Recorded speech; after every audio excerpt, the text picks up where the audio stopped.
When I was 7, my father brought home a beautiful lady who gave me a box of mangoes. That day, my mother watched me happily eating those mangoes while she signed her name on the divorce papers. After that, she jumped off the roof of our building. From then on, mangoes became the nightmare of my life. So on my wedding day, I told my husband, Alan Holt, if you ever want a divorce, just give me a mango. Alan pulled me into his arms, quiet. From then on, mangoes became off limits for him too. On Christmas Eve of our 5th year of marriage, Alan's childhood sweetheart, Larissa Fenimore, left a mango on his desk at the office. The very same day, Alan announced he was cutting ties with Larissa and fired her from the company. That day, I truly believed he was the man I was meant to be with. Half a year later, I flew back from overseas, having just closed a partnership deal worth about $200 million.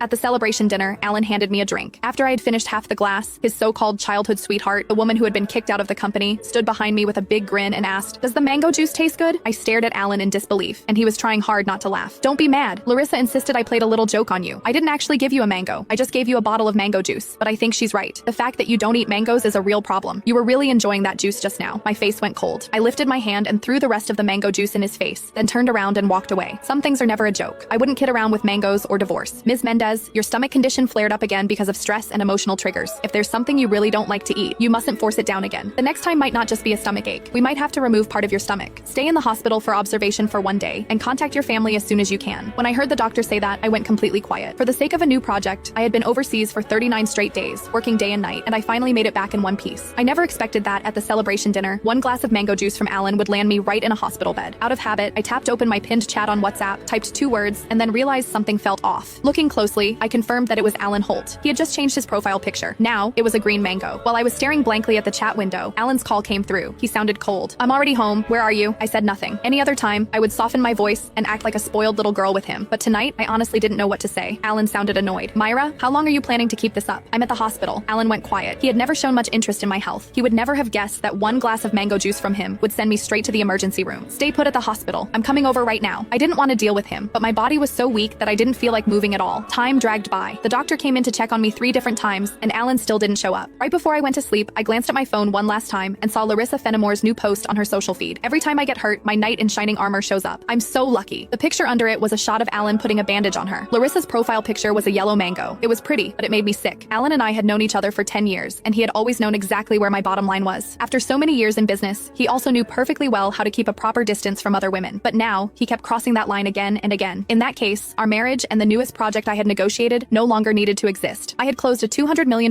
deal in West Arkin that could have changed the company's future, but at that moment, it didn't matter anymore. When I woke up the next morning, Alan hadn't sent a single message or made a single call. I wasn't even angry. After the follow-up check confirmed I was fine, I went straight home to a 5,300 square foot luxury villa that Alan and I had bought the previous year. 7 years ago,